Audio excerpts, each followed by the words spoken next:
Alright guys, in this video we're going to break down the second game of Novak Djokovic versus Roger Federer in the Wimbledon 2019 finals. Alright, let's get into it.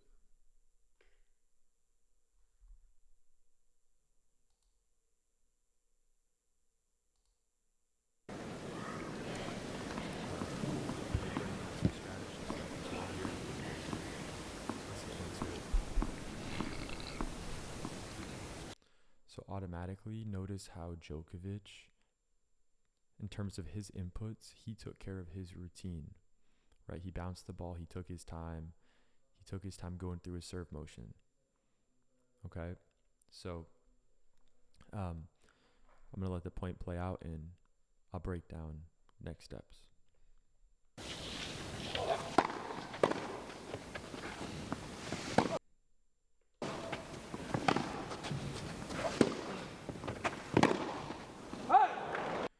Okay, so let's go back.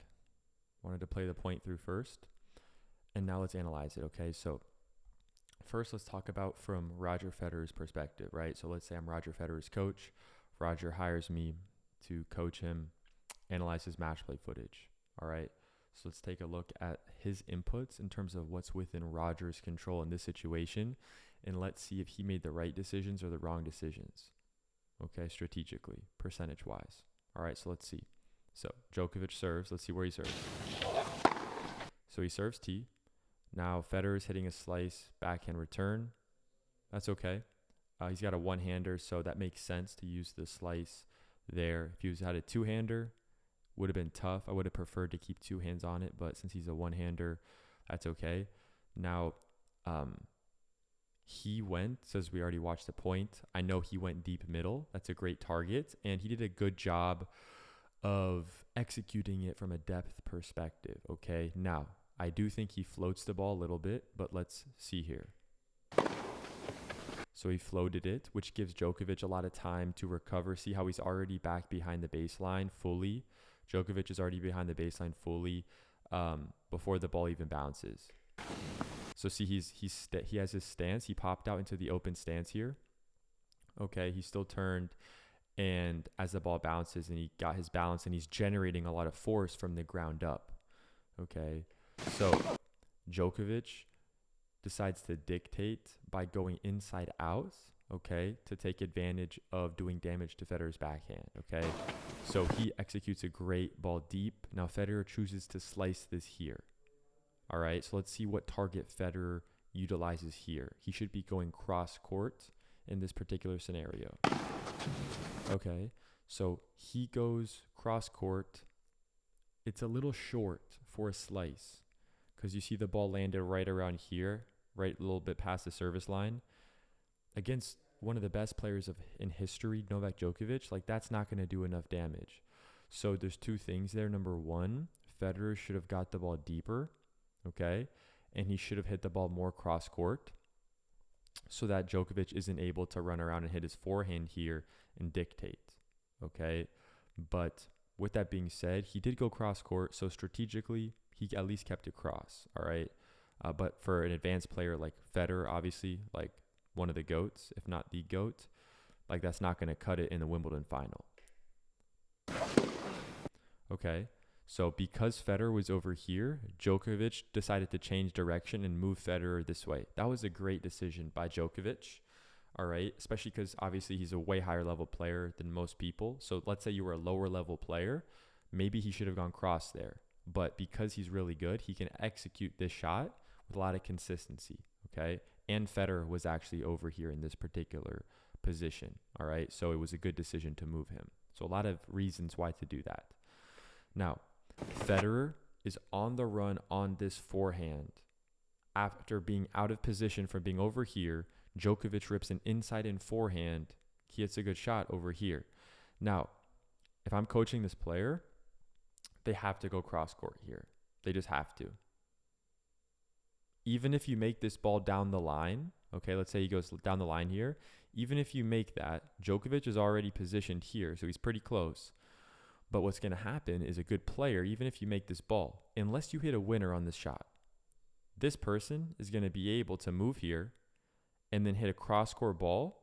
And now their normal easy high percentage shot cross-court is now going to put Roger on the run this way, okay? And Roger is now not going to be able to be on offense anymore, right? Because at least here, if he goes cross-court, now he's still in kind of a normal structure of a point, right? Where like angle-wise, the angles aren't working against him.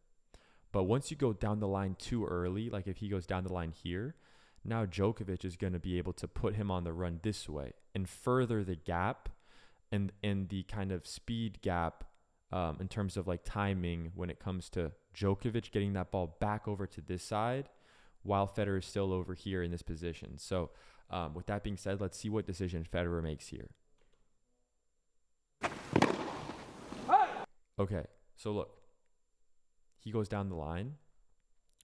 He could have made that shot.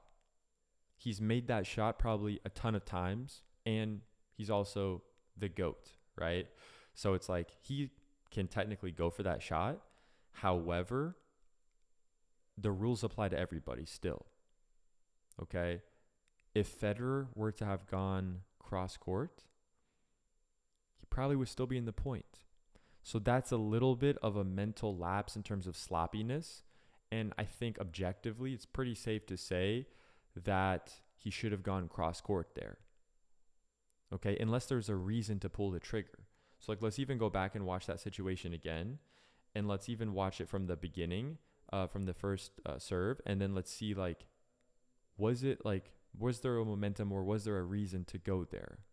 Was that like the last option? And did it make sense, or was it totally a bad option there? Let's see it.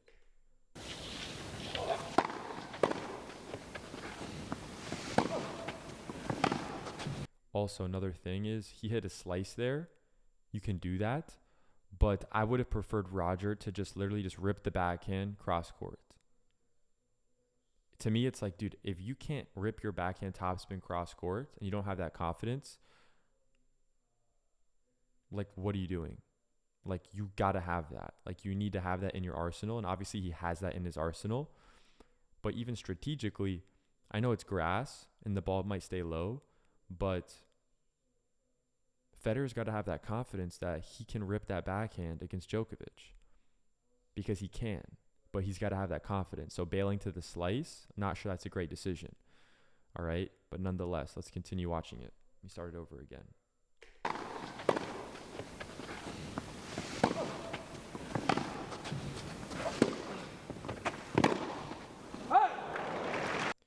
Yeah, I mean, he's clearly out of position. And look, like, there's literally no benefit to that, right? Like, even if he makes the shot, look, he hits the ball. Like, let's say that somehow is going in. Djokovic is already moving this way, right? So even if he made that shot, right? The reason why he missed this also is because, like, he knows, like, subconsciously, he knows where Djokovic is in the court. And, like, even a little bit before that, like, Djokovic was still over here, right? Because he sees him hit this, and then Djokovic starts going slowly. But Federer, while he's running this way, he's looking here with his peripheral vision. So now he's not looking this way. So the last thing that Federer saw from Djokovic was that Djokovic is right here. So what type of shot does Federer have to hit to do damage to Djokovic standing right here going down the line? You only have this much space. So if you look at like the grass cutting lines here, it's like if he doesn't thread the needle in this area, or even like this half area here, it's not going to be a damaging shot. So he's basically saying subconsciously, I have to paint the line here to even have a chance to win the point. So from a risk-taking standpoint, he had to take a lot of risk there. And it makes total sense why he ended up missing that a little bit wide, right? He could have made it. He's probably made it. He will make it, right? But strategically, like, that wasn't a good decision, percentage-wise, right? Unless there's like a clear reason why he's changing that early in the rally. I think Federer is in great shape. You know, I mean, you're not going to be playing a Grand Slam final if your conditioning is an issue, right? So, yeah. But that's kind of the main thing from that point right there. So, I just wanted to break down that point for you guys. And yeah, I actually really enjoy making these. So if it provided any value to you, if you got some valuable advice out of this, and you enjoyed watching, drop a subscribe, drop a like, and yeah, I hope you have an amazing rest of your day. And yeah, I will catch you in the next video. See ya.